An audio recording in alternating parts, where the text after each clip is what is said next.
नमस्कार दोस्तों, स्वागत है आपका डिफेंस गैलरी में। यूनाइटेड नेशंस के बारे में आपने नाम तो ज़रूर ही सुना होगा और आप जानते होंगे कि भारत इसकी सदस्यता पाने के लिए काफ़ी दिनों से कोशिश कर रहा है। सदस्यता का मतलब सिर्फ सदस्यता नहीं, सदस्यता तो भारत को मिल ही जाती है 2 साल 3 साल के लिए, लेकिन भारत यूएन का परमानेंट मेंबर बनने की कोशिश कर रहा है। और यूएन की ही एक बॉडी है दोस्तों जिसको हम यूएनएचआरसी के नाम से जानते हैं, यानी कि United Nations human rights council.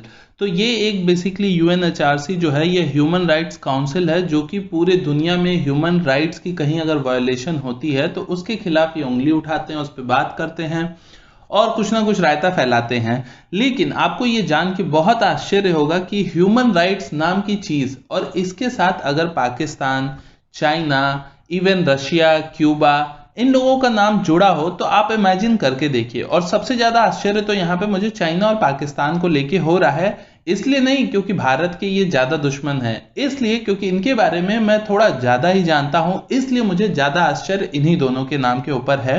बाकी लोगों का ये कहना है कि रशिया और क्यूबा भी इसमें होने के लायक नहीं है। लेकिन आपको जान के बहुत आश्चर्य होगा कि अभी यूएनएचआरसी के 15 सदस्यों को चुना गया है और इन 15 सदस्यों में कौन कौन है ये नाम सुन के आप दंग रह जाएंगे। तो मैं सबके नाम तो यहाँ पे डिस्कस नहीं करूंगा, लेकिन मैं आपको कुछ नाम बताना चाहता हूं जिसमें से Pakistan, China, Nepal, Russia, Cuba ये सारी कंट्रीज हैं। तो इन्हें यूएनएचआरसी ने अपने 3 साल की मेंबरशिप दी है जिसकी शुरुआत होगी 1 जनवरी 2021 से, और इसके बाद ये सारे देश 3 साल तक ह्यूमन राइट्स पे बकबक करते रहेंगे आने वाले समय में। तो इसमें आप वोट्स भी देखेंगे तो आप दंग रह जाएंगे। पाकिस्तान को 169 वोट मिले हैं 193 कंट्रीज में से। चाइना को 139 यानी कि पाकिस्तान से 30 कम सीट मिली है जो वोट्स मिले हैं। नेपाल को 150 वोट मिला है। वहीं अगर सऊदी अरेबिया को आप देखते हैं तो सऊदी अरेबिया को मात्र 90 वोट्स मिले हैं, इसीलिए वो मेंबर नहीं बन पाया।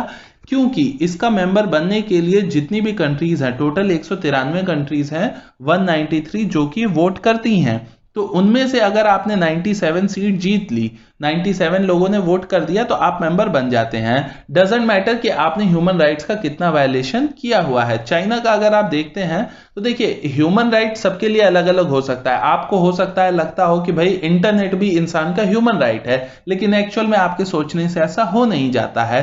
ह्यूमन राइट्स अलग चीजें हैं, उसकी डेफिनेशन सब लोग अपने हिसाब से करते हैं। लेकिन आप बेसिक सोचिए, अगर कोई आपकी बेसिक चीजों में आपको कोई पूजा पाठ ना करने दे तो इससे बड़ा ह्यूमन राइट्स का वायलेशन क्या हो सकता है।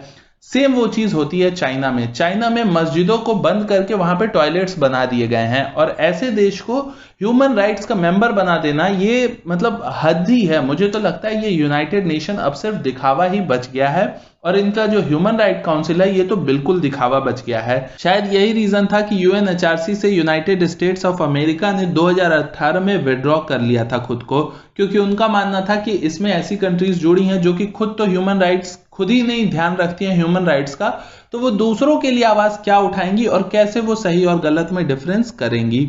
तो पाकिस्तान जैसी कंट्रीज इसमें जुड़ी हैं, चाइना जैसी कंट्रीज जुड़ी हैं, तो आप खुद सोच के देखिए कि क्या होगा। क्या यूनाइटेड नेशंस की यही जिम्मेदारी है कि ये किस तरीके से वोटिंग कराते हैं। ये सीक्रेट बैलेट वोटिंग होती है, उसमें किसी को पता नहीं चलता है कि ये वोट एक्चुअल में सही है नहीं है, क्या है, किसने कौन सा वोट दिया, क्योंकि ये सीक्रेट बैलेट वोटिंग होती है।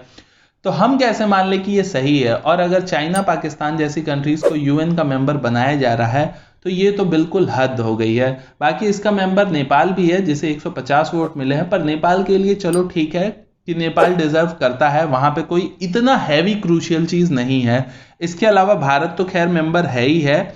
लेकिन आपका क्या कहना है दोस्तों कि अगर पाकिस्तान, चाइना जैसी कंट्रीज को यूएनएचआरसी का मेंबर बनाया जा रहा है, इवन आप क्यूबा, रशिया को भी जोड़ लीजिए, तो भी आपको क्या लगता है, क्या इस तरह की ऑर्गेनाइजेशन होने का कोई मतलब है। और इसी तरह की ऑर्गेनाइजेशन पे भारत के भी लोग पहुंच जाते हैं अपना किसी किसी चीज का इशू लेके, ताकि वो ये सारी कंट्रीज जब बैठेंगी तो ये वहां से कुछ बोलती हैं अगर भारत के खिलाफ, तो लोगों को लगता है कि इंटरनेशनल प्लेटफॉर्म से भारत के लिए बोला जा रहा है कुछ, तो इसका मतलब वो बात सही होगी। लेकिन एक्चुअल में वहां पे बैठे किस तरह के लोग हैं आप ये देखिए। क्या वो लोग सच में जेन्युइन लोग हैं जो कि सही और गलत में अंतर करते हैं।